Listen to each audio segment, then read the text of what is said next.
Dante on here because the man is on a mission. He's doing a lot of great things, and he's got, shoot, dude. How old are you, by the way? 26. Just turned 26. Which is crazy. I thought he was 30. Really? Yeah, I didn't even know that. I thought you were closer to my age, and the fact that you're 26 and you're hustling, man, and you have a great relationship with your wife, and and those are the big things that I look for in a person as far as friendships go, and that I've really been like focusing on that. And I remember when I first met you, I was like, hey, I got to get in contact with this guy somehow. And so at first it was just like, dude, I just want to get a lift in with you. And we got some lifts in, and then we just kind of went from there. But I kind of want Dante to kind of tell his story a little bit, your background if you can, just who you are and what's led you to get to this point. For sure, dude. Well, thank you guys for having me. I'm honored to be the first. And where am I supposed to look? Am I supposed to look this way at you guys? No, I think we just... Anywhere? Yeah. Okay. The camera's directed just straight to us. Yeah. Okay, cool. Cool, man. Yeah, every time somebody asks, not that it's been asked a million times, but like, take me back through your journey or take me back through your story, I always think, I'm like, where should I start? And I think the most important thing is to kind of go through childhood, because I feel like it's what shaped you. And for me, I had a pretty ski-wampus childhood. I went from ups and downs, really good moments and bad moments. But my parents split when I was 1. And so my whole life, I grew up in separate areas. So I was with them about 50% of the time. And 2 completely different dynamics. My dad's side, all Italian, like very straight shooters. We love each other. It's awesome. Mom's side, a little bit more drama. We all love each other. But it was definitely more rocky. A lot of drugs involved, a lot of alcohol problems. So I think I got a really good perspective when I grew up of what I feel is like the way the world works and just how to understand people. And so when I got into, junior high and college, I was not LDS. And so everyone around me was. And so I had to figure out how to navigate that first. And not that it was a bad thing. I have a lot of LDS friends, but I felt somewhat like an outcast even from a young age. And so I just started gravitating towards certain things. Like I started picking up books. I started skateboarding. I started doing sports. And I think that gave me a comfortable feeling of like who I was, to be like, okay, I might be a little bit different. I might not view the world the same way these people do, but I have a mission that I'm on to like become a better person. That was the most important thing for me. So anyway, I say all that to say, basically, once I got into like junior high and high school, I felt like I started to find some of those core people like you were just talking about. And I realized what I wanted to do with my life, which was I wanted to be the person that people could look at and say, okay, I can do more, or I can become something even if I feel like an outcast, or if I don't, not everybody agrees with me, I can still do these things. So I ended up, long story short, in high school, I didn't play any sports, like organized sports, but I worked my tail off. So my junior year of high school, I got cut from the basketball team, even though I was being asked to try out. They're like, come try out. And I got cut. And so that day I went and I sat in my car and I was like, man, I can sit here and I can feel bad for myself, or I can just go work very hard. So I did the latter. I didn't cry. I just immediately went to the gym that day and I dedicated myself. I was like, I'm going to work out 3 times per day for the next year and I'm just going to see what I get. And sure enough, senior year came around. I got a lot better. I grew, got my vertical to like 39 inches. It was a cool experience. I worked very hard. But anyway, I didn't end up playing that year either, but I ended up getting a college scholarship. And everybody was like, how did you do that? How was it possible? And dude, I was just resourceful. Like I reached out to every college scout that I could. I was sending film. I was trying to go to certain events and I'd have videographers come like film me. And so I just went ham on that. I ended up getting a college scholarship. Went and played in college that year or year after COVID hit. And I was like, what am I going to do? I had no money. My mom had just gone through a pretty rough time, and we can get into this, but I was like, I need to be home. I need to help take care of my family. So I went home after the first year of college and I just got really scrappy. Actually, it's kind of funny. I came back home and within like a month of being home, I started applying to a bunch of jobs. I quit 3 jobs in 3 weeks because I just felt like I wasn't aligned with the company. And I was like, dude, I'm meant for more. I like could not work the job. So I quit all those and then I found one that ended up being pretty good. Anyway, we can get into all that. But story basically, dude, is like I, from a young age, knew that I wanted to do more. I didn't know what it was. Went through a lot of ups and downs. And then I feel like I've landed in a place where I know what I want to do. I feel like we have the company to do it. I feel like I have the people around me to do it. So I feel like I'm in a much better place. But yeah, I don't know if that answered the question. It's kind of all over the place, dude. But honestly, I didn't even know that. Yeah, there's a lot. Because I think that the thing that stands out to me personally, because it's something that I relate to, is that you are 26. You do have great relationships with people, with your partner, And I'm firsthand to say, like, it took me a lot of years to get to that point because I was raised in a quote unquote a broken home. Yeah. And I used to use that as an excuse to do bad things. Yeah. You know? And so the fact that like you could have used your family situation, you could have used your basketball situation, all of those things that could have spiraled you down. But the fact that you were able to pivot that around and get back on course to like what you're able to do now. So I guess to me, because you were reaching out to all those people, you do have a good relationship. Was there somebody specifically that you leaned into? Was it like a coach, a mentor, maybe your father or whoever it was that like kept you grounded, or like what you learned from or who you learned from? Yeah, good question. I think for me, it was probably my grandfather. And he's someone that I think went through his own trials and tribulations, like was not the best father, was very abusive towards my grandmother and his kids. But he came out of that on the other side. So around like 60 to 65, that's when he basically just like, for lack of a better way to put this, he basically just revamped and he was like apologizing for his sins and all the stuff that he had done. And I caught him around that time. I was, when I think he was probably like 62, 65-ish when I first obviously came around. And so I got to see him in that next phase of life. And the thing that I saw most was his leadership, because he had started a company called Zimmerman, and then he started another company called OrthoPro, which is an orthopedics company. And the benefit that I had is I got to watch him run that company day to day, because my mom was the CFO. So I was in the office all day around like 15, 20 people. And I got to see him not only be a leader, be a CEO, be a father, be a grandfather to me. And I just really look up to him, and the way that people looked at him, I was like, I want to be that guy. And I remember from a young age, he always had a briefcase. And I was like, dude, for whatever reason, I just want a briefcase. I was like, I want to carry a briefcase. I feel like it gives you status. And so I'd say if I could pinpoint one person, it would probably be him. He was the first person that gave me that vision of like, I want to lead people, and I want to create a company that people want to work for and be a part of. Mm-hmm. Dude, I love that because, I think grandfathers they don't almost get brought up enough. Like, it's crazy because I feel like we have connected on so many different levels, but we never really talked personally about our personal life. Yeah. Because, my grandpa was also the pivotal moment of my life where he did all these things and he like showed how to actually communicate, how to do all these things. And, dude, grandfathers they're key to everything, man. I agree. And, is he still a part of your life? Is he... He's not, unfortunately. We can dive into this, but I've lost 2 family members to suicide, and he was one of them, unfortunately. He had a stroke back in 2015, and the year before that, his son had actually overdosed my uncle, who I was very close with. He overdosed on heroin. And so right after that, he was living up in Flaming Gorge, and man, I have to backtrack. There's so many things that happened, but basically he had a stroke up in Flaming Gorge, and he had to get life flighted from Flaming Gorge all the way back to Salt Lake at the University of Utah. Mm-hmm. It took like 7 hours. And I remember the paramedics were like, you should be dead. Like, that's what they told us. Nobody survives this. It's been 7 hours. So he got to the hospital, and we went and visited him the next day, and it was like completely different person. Like, memory wasn't there. He couldn't remember certain people. It was kind of odd. And the recovery process was pretty brutal for him. And this was a dude that was like running companies, hunting every week, traveling nonstop. I never saw him sleep. Like, that was the kind of guy he was. He'd eat a hot dog or he'd eat a 5-star meal. Like, he didn't care. So it was kind of interesting to see him, for lack of a better way to put it, like just be debilitated almost. Mm-hmm. But he went through the recovery process for like a year, and he was living with us, and then he lived with some other family members. And my mom actually took him up to Flaming Gorge to just kind of get away for a little bit. And she went on a run, and she came home to a note. And the note was a suicide note, essentially. And my mom, unfortunately, walked in the room, and he had shot himself.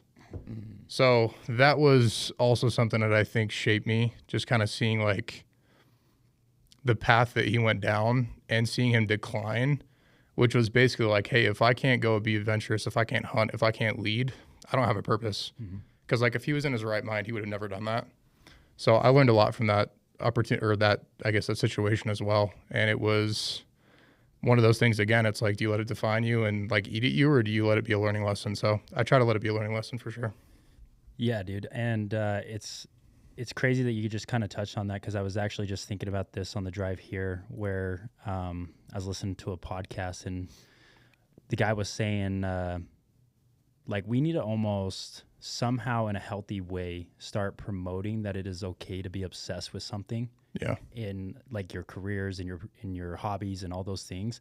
Like still be grounded enough to be able to be self-aware of like what's happening, right? Like you don't want to be so hyper focused on one thing that you're not filling the cups of other people that's in your life, because that can completely ruin your life. For sure. But finding a passion and being super obsessed with it is okay. I think the word obsession is bad, because like you'll see people nowadays, like they're like their whole goal is to get retired by 65.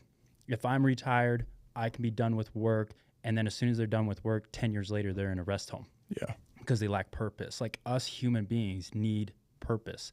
And we need to work. Like you need to find things outside of what you do on a day-to-day.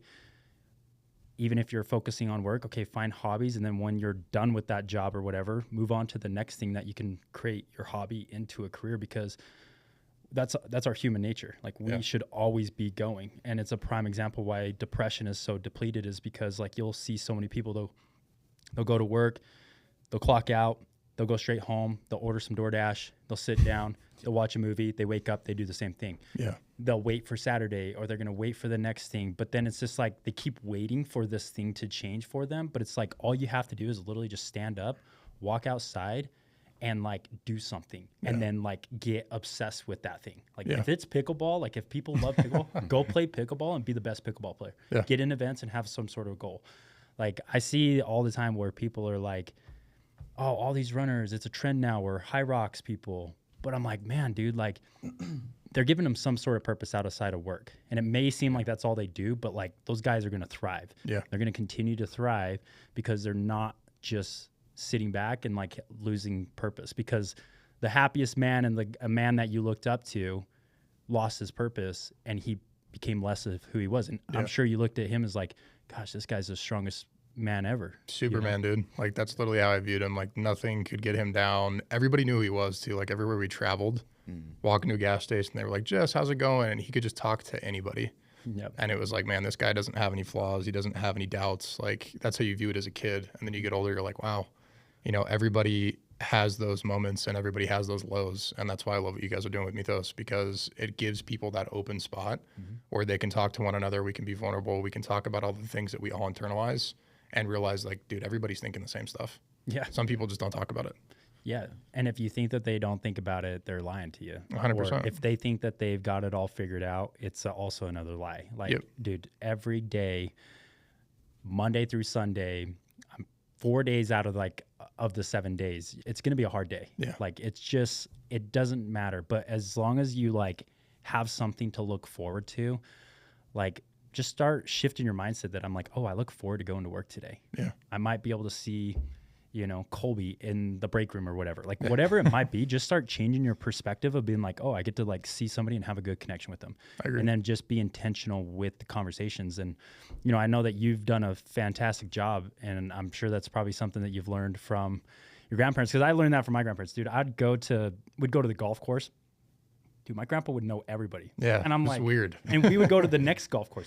He would know everybody. Or we would go to a rodeo and like everybody at the rodeo would know him. Like, how is this possible? I know. But that older generation knew the value of personal connection. Yeah. And then our parents was like the pivotal moment of like, they stopped that. Yeah. And then our generation, it's like, we only communicate through phones or social media, or what is he doing? Like, we don't need to go to I'm only saying this because it's coming up, but like high school reunion. Like, we don't need to go to that because I can just look up on social media now. Back then, it was. I didn't go to mine, to be fair, but I didn't either. I didn't either. But it's like, that's the point nowadays. We don't need to have human connection anymore because we feel like it's just such an easier way to like, oh, I'll just look at his Facebook page, see what he's doing, and not even ask how he's doing. Yep. You know, and then we wonder why all of a sudden a buddy of ours that went to school and he commits suicide, and he probably had nobody to talk to. And instead of us actually having a human connection, we decide to just, we'll just see his profile and he looks happy. Yeah. But he's, you know, people are really not happy. No. And it's very surface level. And that's what I see a lot. Even for like the people that, how old are you? 30. 30? And you're 20, are you 28? I'm 30. You're 30? Yeah. Dude, we're all figuring out each other. Dude. It's crazy. We're learning all something new. I do not know. But I found like post-COVID specifically, I was looking at these kids that were working, like you could name the restaurant or the place, like Dick's Sporting Goods, Chipotle, whatever it was.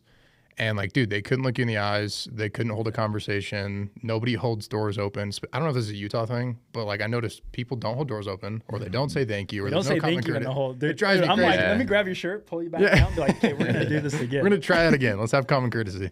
But dude, it's really interesting, and I noticed that a lot post-COVID.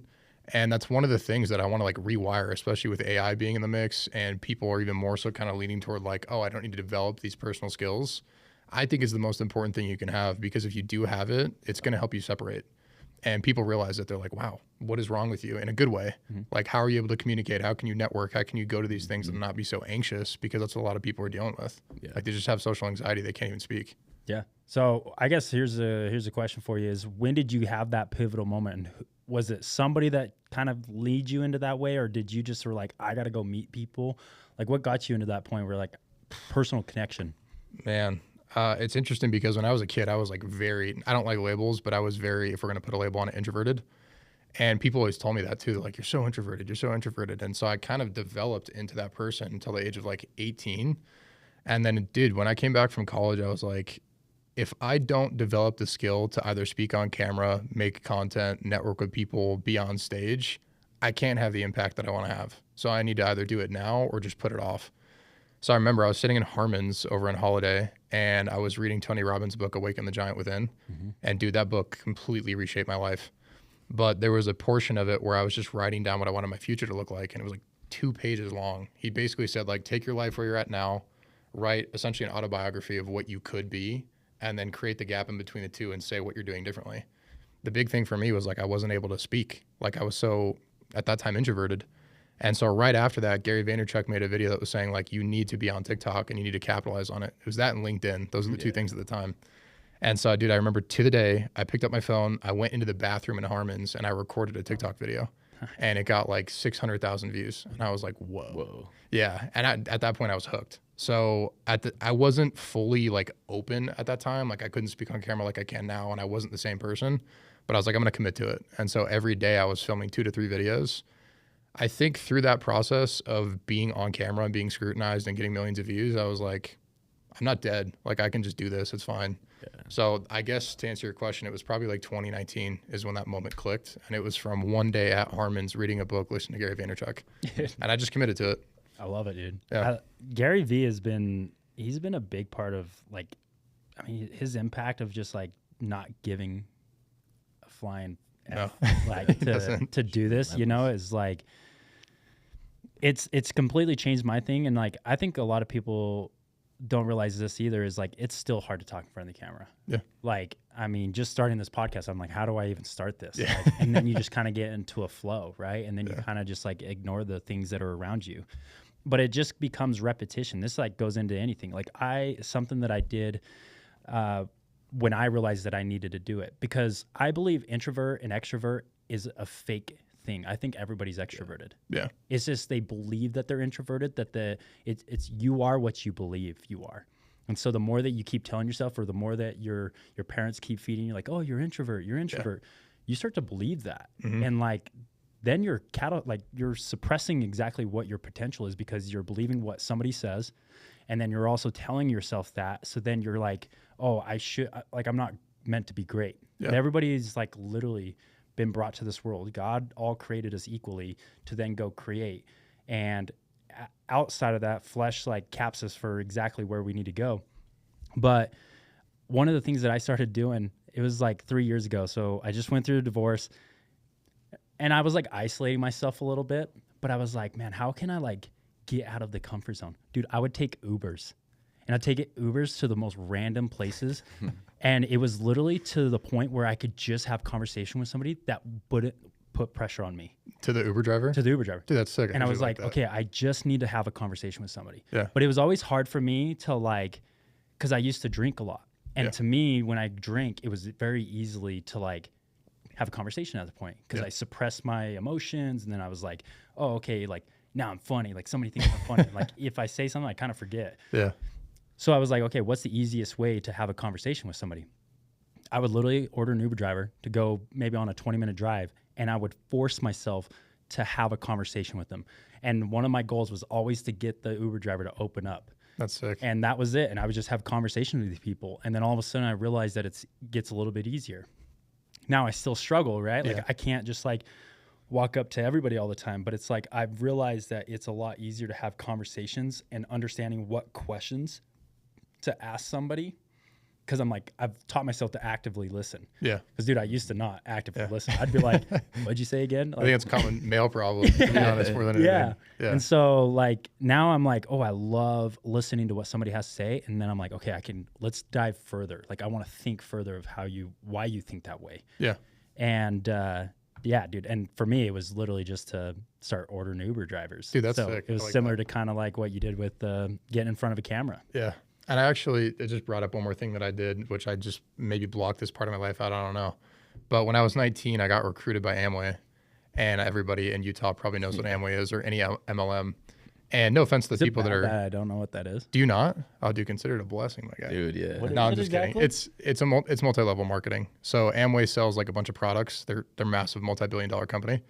But there's someone at the head, and then you get people underneath you to go sell those products. Wait, is this like the hair product companies? So, yeah. Similar, okay, so just pyramids. Like Airbond, like they're all the same thing. Okay, doTERRA. Yeah. So anyway, I got recruited by Amway in a Home Depot when I was 19 years old. And I was not naive, I want to be clear, but I didn't know what Amway was. And so I was like, I'll commit to this. I'll work hard at anything, whatever.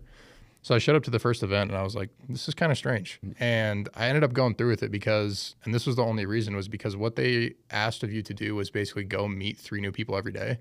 And I was like, that's terrifying. I'm going to do it. So I did. I went to Target. I went to Home Depot. I went to Scheels. I went to anywhere that I could to connect with people. And I would go and shake a stranger's hand 3 times per day for a year straight. And then after that, I was like, dude, I could talk to anybody. Dude. Yeah. And then I would book in these meetings at 19 years old with like people that are 40. And I was trying to recruit them in Amway. And I was like, if I can have a conversation that I believe in, like I could do this for a product that I really love. Yeah. And so that was when I kind of like clicked on top of the Gary Vee stuff. Mm-hmm. And I was like, man, there's no turning back. Like I'm going to talk to anybody I can. Dude, that's awesome. Yeah. Yeah. And you run into a lot of things too, where you can change somebody's whole life. Mm-hmm. Like this was a couple months ago. I just left Origin Gym, and I was like, okay, I got to find a new gym, because I was like, when I was at Origin Gym, I was spending like 4 or 5 hours there. Dude, right. It was You're like I would lift, shoot, and then I'd have conversations endlessly. Like I wasn't getting home till crazy late, and I was just like, okay, I'm feeling like drained, right? And I was like, everybody just wants to talk. I'm thinking like everybody else is a yapper. But then I go to the EOS over in South Jordan, literally the first day that I show up. It's like Friday night. I want to say it was like 8 p.m. at night. And this dude walks in. Bro, he's like 6'10". And I was like, dang, you don't see a 6'10" dude all the time. And he like walks by, and he's built muscular. He walks right by me. I'm like, dude, I just got to say, dude, did you play ball or something? Like I was just like chatting with him. He's like, no, never played ball. I was like, dang. And then we just kind of like started talking, right? We talked from 8 p.m. until 2 in the morning. We stood in the same spot. There were people walking by us being like, oh, you guys are still there? Like people we didn't even know. They just realized that we were just talking. This guy opened up about how he has been struggling with depression and struggling that he's like been through all these things. He tried to commit suicide a year ago, and he's relapsing again, all these stuff. He sent me a text later that night. He said, thank you. And it was literally because he was like, he just needed something that day and to like pivot it. And it was that conversation. Dude, that's awesome. And I realized in that moment, I was like, dude, you got to stop being upset when people just want to take time to talk to you. For sure. Like people just need somebody to have a conversation, because some people just don't have access to like what we have access to. Yeah. Like, yeah, I can call somebody up and say, what's up? I can go hit a lift with Colby. I can hit a lift with you. And like most people don't have access to that. They don't. At all. They and don't. I think we almost lose touch of that. And so being open to have that conversation, and dude, there's things that I go through nowadays where it's like, I was at O'Reilly the other day and I'm like changing my battery. This old guy comes up and we talked for 25 minutes. Like, it's just like, and he wanted to tell me all about his battery changing and why he's changing his own oil. But like, those are moments where you just like, you want to be in a hurry, or you want to have like get out of here. Like, why are you talking to me? But it's like, some people are just searching for somebody. Yeah, I agree, dude. I agree. And that was one of the other things with social media I realized was like I was getting messages, and I'm not that big, but I was getting messages of people being like, hey, your content saved my life. Yeah. Like I had a couple people send me that, and I was like, man, it's not about me anymore. Like it can't be. Because to your point, there's, dude, millions of people on a daily basis that don't have the person to go to talk to. They don't have an outlet. I had a girl a week ago, actually. She messaged me on Instagram, or on TikTok, and she told me that her grandmother passed away. She committed suicide. And I was like, well, I can relate to this. And so I just kind of told her my story, and she told me, she's like, I've been thinking about taking my own life. And I told her, I was like, basically just gave her something I went through, which was like, remember your grandmother for the good moments. And I'm not going to get into the whole thing to share her business, but I basically was just like, remember the good moments, because that's how she'd want you to remember her, and take all the lessons you learned and give those back to the world. And that's what I try to do with my grandfather. But to your point, dude, like a lot of people, they don't have anyone or anywhere to go to talk about these things. So kudos to you for talking to that guy for 4 hours. It's insane. Yeah, dude, it was crazy. My legs were getting tired. Just standing there. But it was worth it too, because the things that we were talking about was just it helped me. Yeah. You know, like when you have, because and I feel guilty of this. Like I do get upset sometimes. I'm like, dude, I don't want to talk today. Yeah. Like, Me I had too. a long day. Like I've talked to so many people. Like the last thing I want to do. But then every time that I leave a conversation, when you actually actively listen to what somebody's trying to say and they're opening up, like, dude, what they're saying, I always say it's like God's way, whether you believe in your faith or not, it's God's way of planting a seed in your heart. Yeah. And it could be something that you need advice from 6 months from now. For sure. It could be something that you went through and it reminds you how far you've come. Yeah. And there's so many different phases as to what different people walk into your life, and intentionally, like there's no reason why you don't meet the people that you meet. Like you have to meet them, and there's going to be a reason why. Yeah. Like I have tattooed on my shin, John 13:7. You may not understand now, but soon you will. And it's literally meant for like every encounterment, every experience, every failure, every success, there you will not understand it. You might feel good in one moment, or you might feel depressed in one moment, but eventually you're going to find out what that is. And I think sometimes God will speak to you in different like words. Maybe there's things that come up in your life, and that all has a meaning. But I was just thinking about this while we were just talking about where like people are reaching out to creators, or, you know, like we are trying to find community. Mythos is being built. And I wrote this down, and it's crazy. I mean, I figured it was going to tie into somehow, but it's Matthew 18:20. For where 2 or 3 are gathered in my name, there I am with them. And like when you talk about how a girl reaches out to you and she says, I might take my life, if you weren't there to respond in that moment, she would have taken her life. But it's like, and that's still not on your hands, but it's like the fact that you took your time out of your day and your like just your generosity of being like, you know, I'm going to give somebody my time. It just goes to show like you can save so many people's life. And that's the beauty of community. Yeah. And I think that where social media gets this like dark push, which it can be if you create your algorithm around it. But I also believe that social media gives you the palm of your fingertips of like access to people that can change your life. 100%, dude. Conversations, relatability. And I think that that's the beautiful part of social media when everyone's like, oh, I wish it would be taken away. I'm like, yeah, but like, look at these examples. Like I get DMs sometimes when I used to create dark cinematic things, like, dude, the guys that were like struggling, and one video that I was like, oh, I'm just going to throw this up there, like changes their life. It does. It's the outlet for them. It's that content, because it makes them feel like they can resonate with it. Yeah. So to your point, I think it's almost a responsibility really for everybody, but like, especially if you've been through something or you have a story to share, I think you need to. Like, it's almost selfish for you not to. Yeah. 100%. It's like that. Though we have technology and like social media and everything nowadays, the whole core of us as like humans and how we like communicate and connect with each other is still the same. Even though we have technology, we still have that like urge to like want to talk and like get closer to people, though like the internet kind of makes it seem like it's further away. Yeah. Kind of like what you guys are saying, sharing these like, what do you call it? Just like these deep things, or like these things that you're going through. Those are the things that are speaking through to people. Yeah. I think that's why it's connecting so much. And that's really the benefit of social media, the internet, is we can connect deeper, but oftentimes we're so, I don't know, we look at it differently a lot of times to where we don't see the usefulness of it and the benefit of it and like the positive things it can do. I agree. One of the things too that I think is really important that people miss, I know you and I talk to like our clients about this, but the content you make attracts a certain demographic of people. And I got this from Pace Morby, who's like to this day one of the best coaches I've ever had. For those of you who don't know Pace Morby, phenomenal real estate coach, also a very good human being. But dude, he just adds value constantly. And it's give.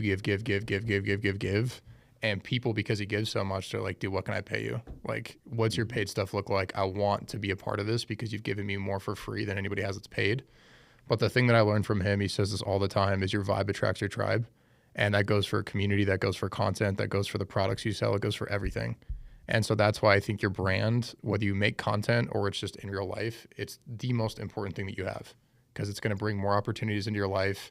It's also, it can attract really bad people into your life. I say bad loosely, but you know, it's your responsibility to become the person that attracts the right people or the right community or the right customer even.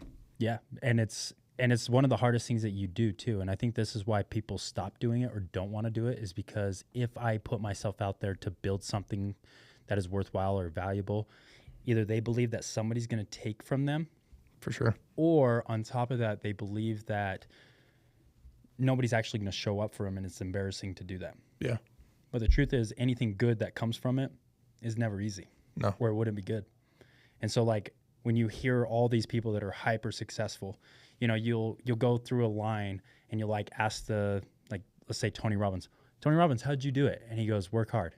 Yeah. And you're like, oh man, that's not what I want to hear. Yeah. And you go over to Gary Vee and it's like, hey, how'd you do it? Consistent. It's like, well, okay, well, that's not what I want to hear. Right? We're like gravitating, like we're trying to get the answers, but the answer's right in front of us. And it's just like, it is the hardest thing that you're ever going to do. Building the right people around you is the hardest, because you're going to lose more than you gain. But because you're doing it all, like your character reflects the good, like eventually you're going to get the right people. Because I also realize the good people are not going to open up their doors until they feel like you're worth trusting, 100%. because it's draining if they feel like they're just opening the doors. There's a reason why they're at where they're at. Yep. So to do it, you got to bring value. You know, we talk about this all the time. We hear a lot of like in the creator space, the hardest thing in the world is, why is this guy getting this many businesses and I'm not, and I'm way better, which fully agree. Like I know there's some of the best creators in the world. The reason why they're not consistently getting their business is because they're not providing enough value. Yeah. Even though you have a tool that creates more value than anybody in the world, and that is camera, film, edit, deliver. Yeah. There's your value. But people are like, well, how much can I take from you? Yep. Give me 10,000. It's like, well, whoa, easy now. Like, what do you offer, right? And it's the same thing in friendships. It's like, you know, if you're constantly take, that's going to be draining to the person that is constantly giving and giving, just in a partnership relationship. Yep. When I was married, it was like, it's all about me. Come to me. Yep. Like, you should follow me. And my ex-wife is like, why would I want to follow you? You keep telling me all of these promises, but you're not even like reflecting what you keep saying. Yeah. You know? And so that's where like a lot of people just need to realize that the good comes hard, and you just have to be consistently doing it. And then eventually people will want to be a part of it. I couldn't agree more. I think you have to become the person that people want to follow and be around, and it's your responsibility to do that. Yeah. And also, like, I know it's hard to have that chip on your shoulder and it's like, well, man, nobody supports me. It's like, dude, who cares? Get used to it. Because The universe testing you to see if you actually like want it. Yeah, it's like it's just like, you know, even in the Bible it talks about like there's a waiting period. Yep. Like, why do you think you deserve that? Like, sometimes I still reflect. I'm like, you know, yeah, I want to partner eventually one day, but it's like, what makes me think I deserve that right now? Yeah. I failed once. Why would God give me His daughter again? You know, like, I got to go prove my point. I got to change my character. I got to reflect. I got to be a provider. And it's also like when I launched Mythos, you know, the fact that we had 4 guys there, and we all crushed it. But it's like, at what point do I believe that I deserve to have 50 guys there? Yeah. Well, I got to show that I'm doing something. For sure. I got to show that it's worth showing up and not wanting to be missed. And so, you know, those are the things that people just get discouraged. I agree. One question that I have for you though, what's the biggest moment in your life that you still feel deep in your chest, that's like truly shaped you who you are today?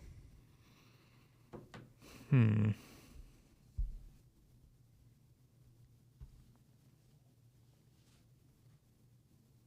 a really good question. I think, man, there's so many that come to mind, but I think if I had to pick one,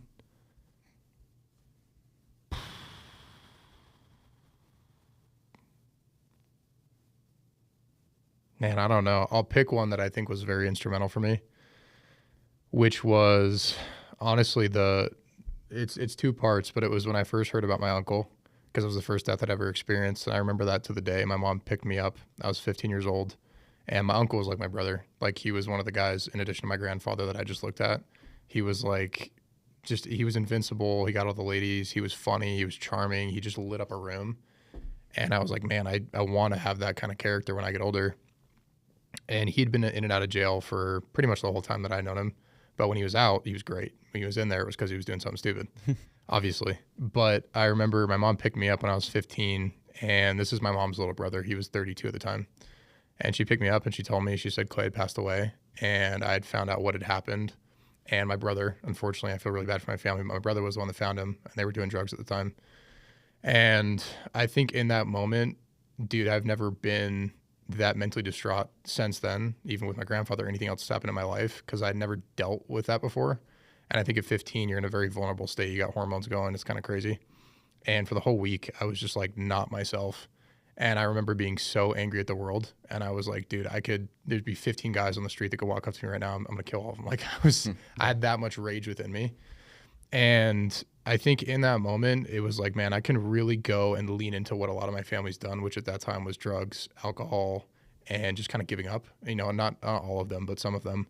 And I decided that week, I just kind of sat down and had some introspection. And I remember sitting in my room and I was just like, I'm going to make him proud.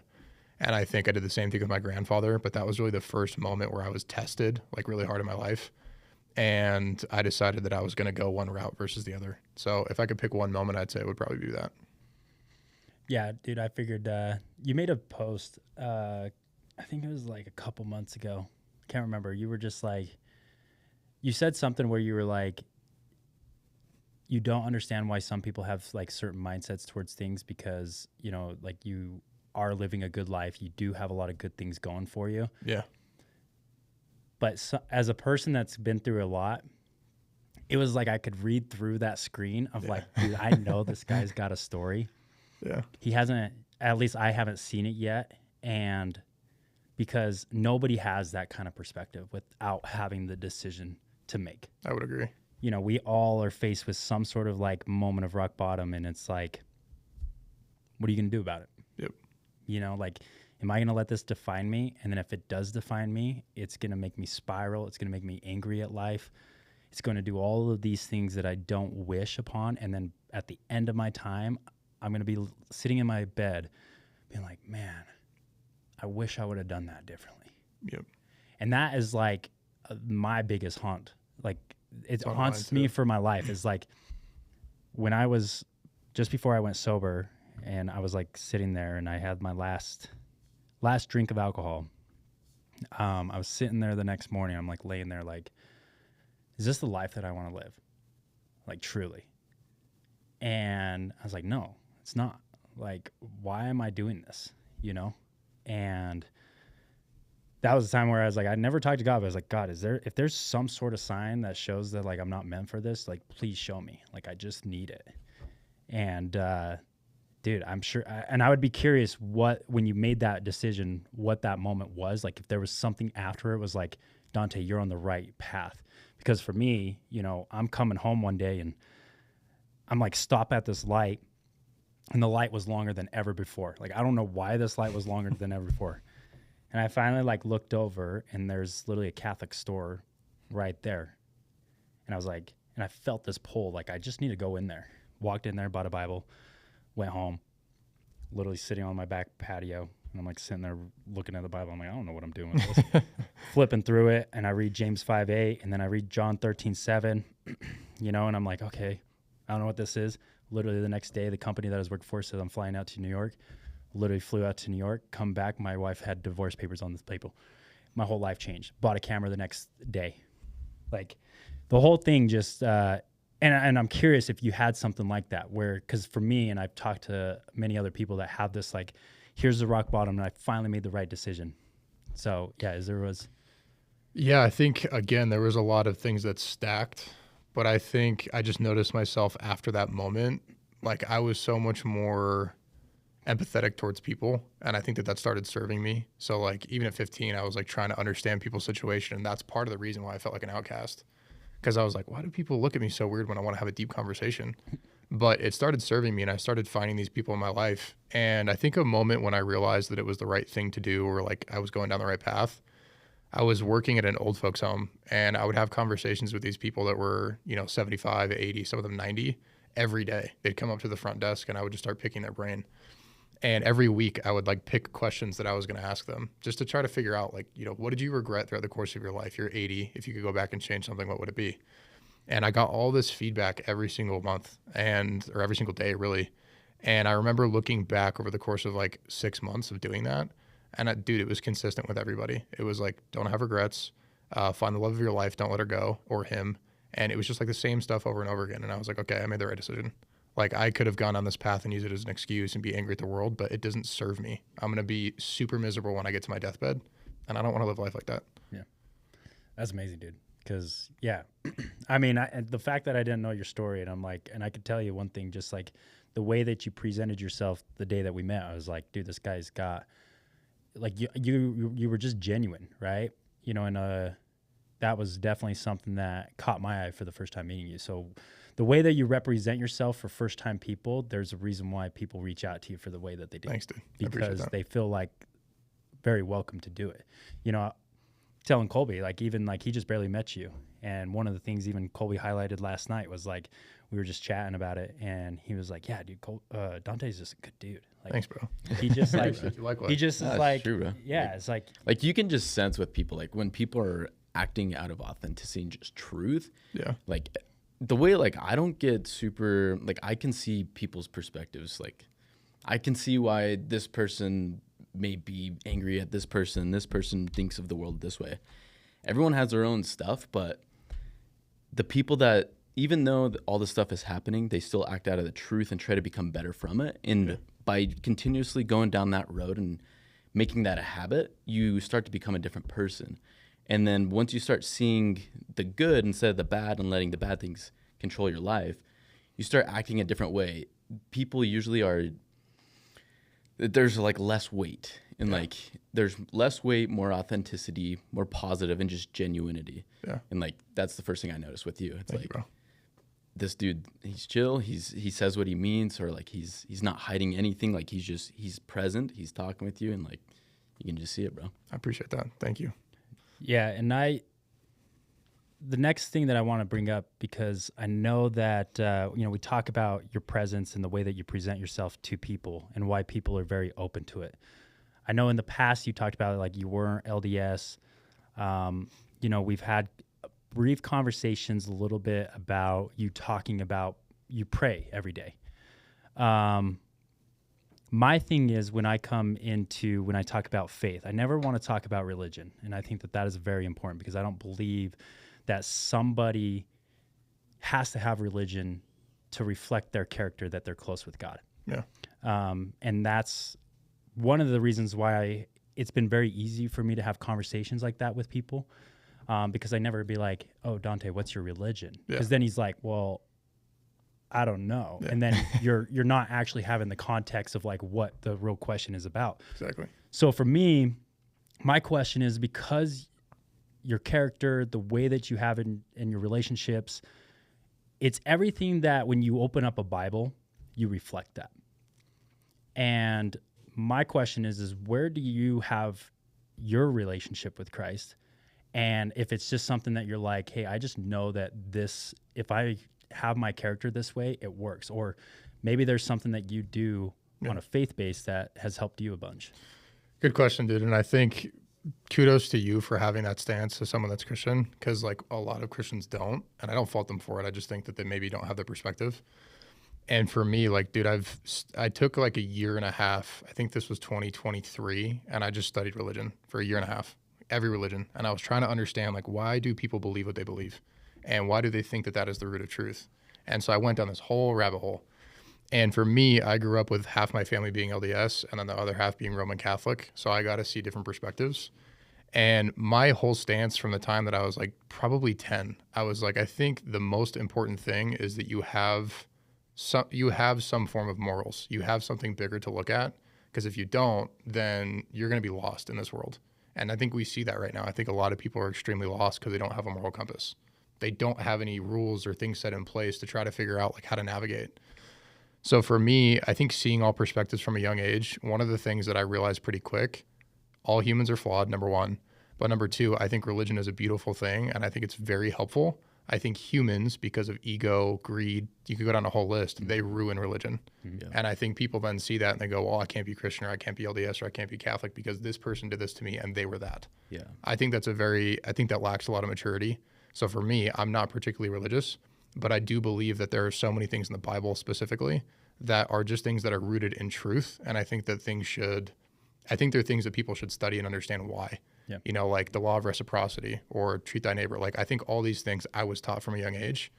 And so that's why it probably seems like I reflect a lot of things from the Bible, because that's what my mom taught me. And I think for me, I believe in a higher power. I don't know what it is. I definitely believe that there is something. I don't know how there couldn't be, because like, look where we're at right now. We're in a podcast studio with tools. Like we used to just have dirt. Like it's insane. So I think that there's definitely something. I don't know what it is. I've never known how to articulate it, but I definitely have that relationship with whatever it is.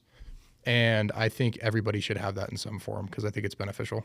Yeah, and I think it also holds accountability to you, right? Because if you believe that there is a higher purpose and you're rooted within the word, not the religion, because religion is great for people. They need it for a community. Yeah. Because I would much rather see somebody to go to a church than go to a bar. I agree. Right. Completely. And so like there is benefits towards a religion. But if you believe that the religion is what you worship, then you lose touch of reality of what Christ actually created us as humans. Completely agree. Because you're like, well, this is the checkbox that I get to go then into the land of God. Right. And it's like, well, that's not it, because if I showed up just only on Sundays for that, and then Monday through Saturday, my character doesn't reflect what I am when I'm sitting there worshiping God, then it's like, that's not what God wants. Exactly. You know? And I think the other thing that's tough too is like when you look at it from a binary perspective of like, if I do this, I go to the good place. If I do this, I go to the bad place. Like, what's the line? How do you know? Yeah. Well, and also there's a story that says, have you ever seen The Man on the Fence? I've heard this. Yeah. Yeah. Where it's like, if the man is on the fence, the devil's already got you. Yeah. So if you're trying to create a line between what's right and what's wrong, you're already on the line, and you're the one that's closer to the devil than it is to Christ. Yeah. And that's why I say I have a hard time with religion itself, is because to me, for example, you have somebody that has great characteristics, has good relationships with people, stays very consistent, stays loyal to who he is, and then also what you say is a reflection of what you do. Yeah. Which is what does Jesus do? Everything that I just listed. Yeah. Right? And so that's what the root of a faithful man is. Yeah. And that's what people are missing. I don't want a religious person that does none of those things. Exactly. I want somebody that is rooted within faith in the word, that reflects all of those actions. And then it's like, oh, I want to surround myself with that. And that's the beauty of building communities around that. Because Agreed. if you get more guys like that, you're going to get less guys that are like, oh, if I just show up and then, Saturday night I'm at the bars with the boys. Yeah. And there's nothing wrong with that. I'm not saying that you can't go out and have a good time. But if your characteristics are not serving your people or serving your spouse or serving your family, because all I'm saying is, well, I'm this religion. Well, where's your root within faith? Exactly. And so that's why I love bringing it up, because to me, you reflect of what a word of God is versus a religion, know? And I would never ask somebody what their religion is. No, and I don't care. Like, I'll talk about this all day. Yeah. And dude, I have friends from all walks of life. Like, I genuinely don't care. I think if that's your perspective, like, oh, we're not of the same religion, so we can't be friends, or we can't at least talk to one another. Like, dude, you're missing the point of being on earth. Like, we're all going to die. Yeah. And so I think you should absorb as much knowledge as you can, and also seek to understand people. And going back to Jesus, that was something that Jesus did. So I try to do that with everybody that I can. And I think the most important question, and this might answer kind of like overarching the question that you had, is I do have certain things that I try to live by. And one of the most important ones is intent.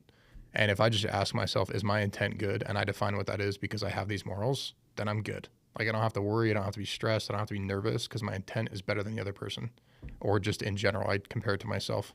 So I think that's a really important question people should ask. And if you go, well, what qualifies as good intent? I think you need to ask yourself, like, what do I actually believe in? Yeah.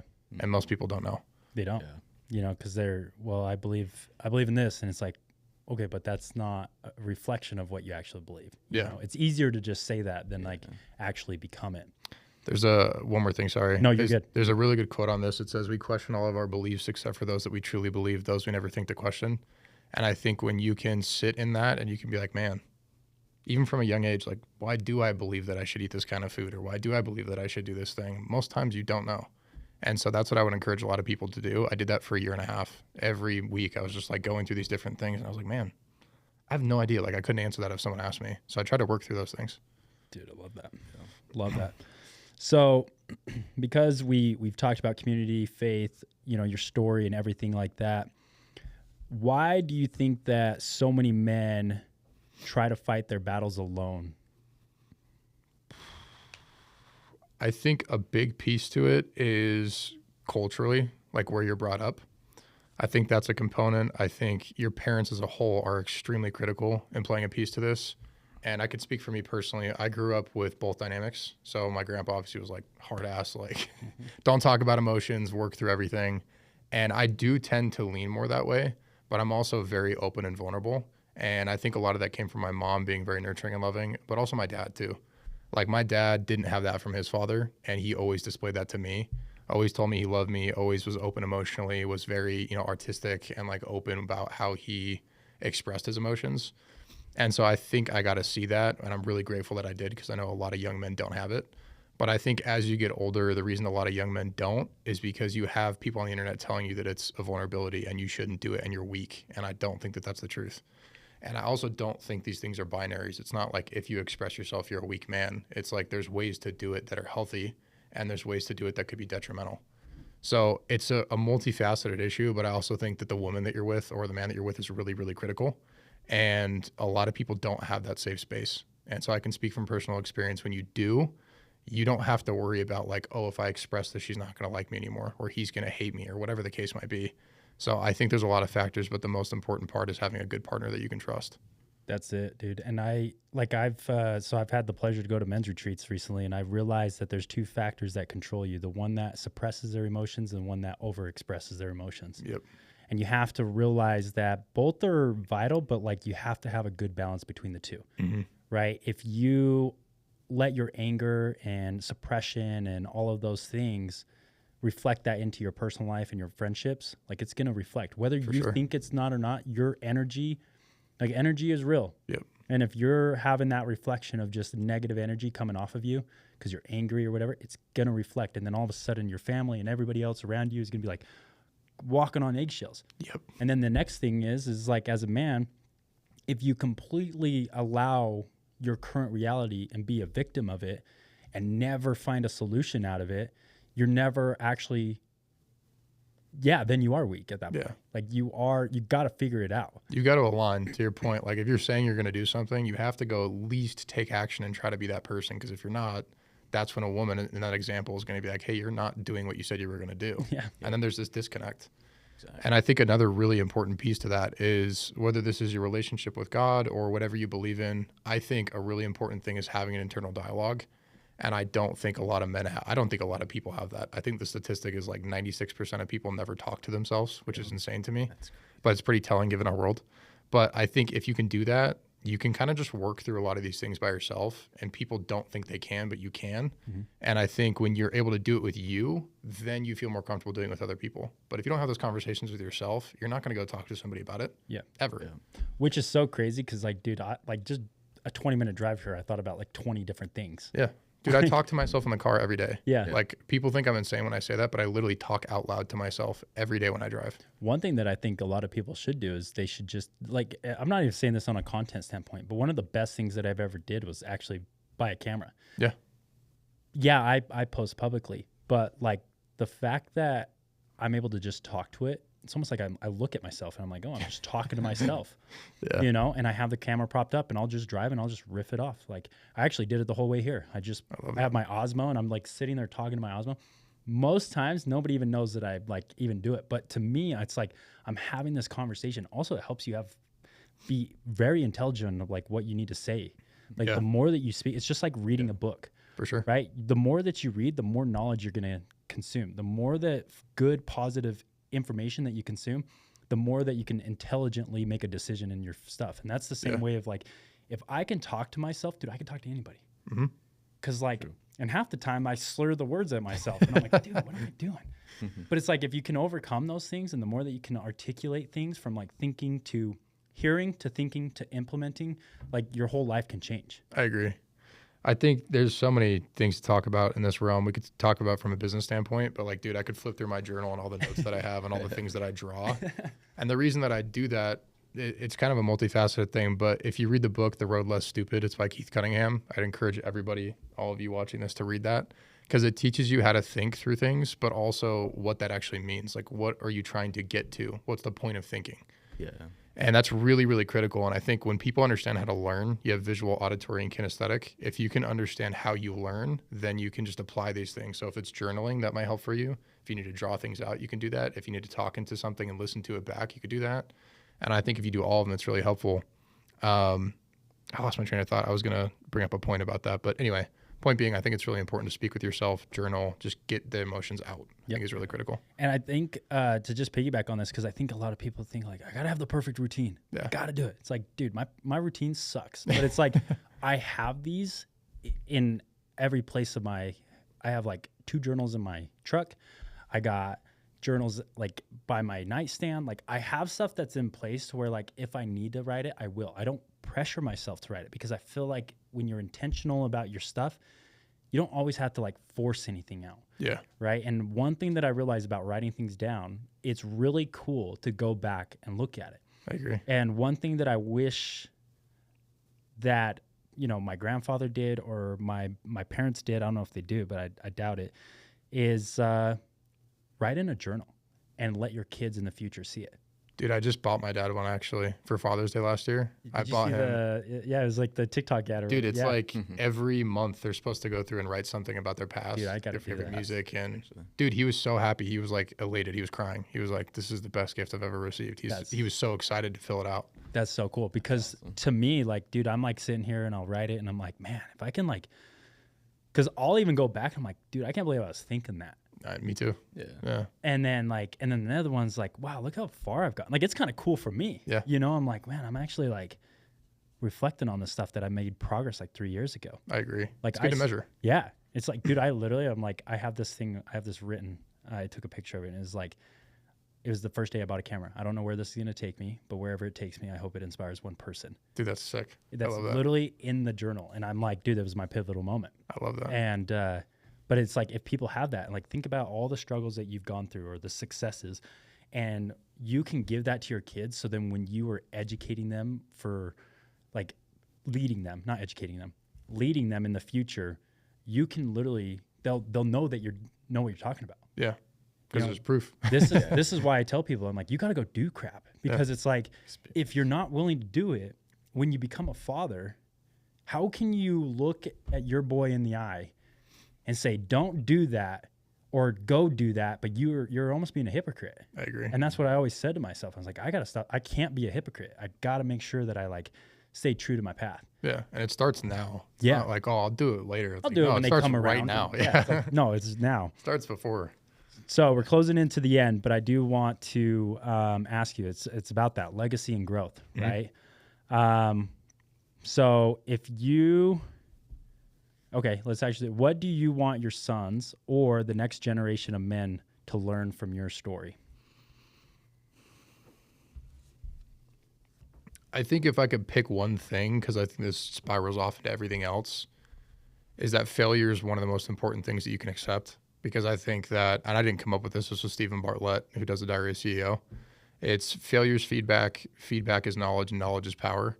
And I think the moment that you accept that and you realize that I'm going to look stupid, I'm not going to know what I'm doing, and nobody does when they start, And if I can just commit to showing up, I'm going to eventually become something and do something.